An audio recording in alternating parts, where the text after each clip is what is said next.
Village Homes is a complex place in the sense that it brings together lots of different design features. It's about the houses and the neighbourhood itself, the buildings, which are really interesting from a point of view of looking at passive solar. It's about the landscape and how that was designed to accommodate not just the houses but the community in terms of having open common areas for people to gather in and congregate. It's about the food that's grown there. It's an edible landscape. There are orchards, there are garden plots that people grow their own food.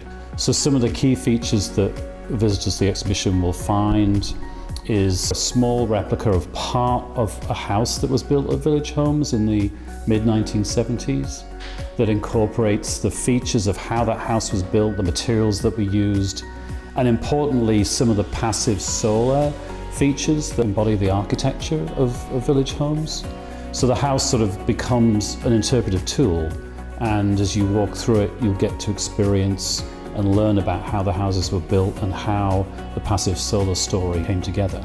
Other things that are important to the exhibition is a three-dimensional site plan. So this has been laser cut and with elements that have been 3D printed. So this model helps to do that with a series of projected overlays that describe the landscape and all of the features of Village Homes through basically projection mapping or projected overlays.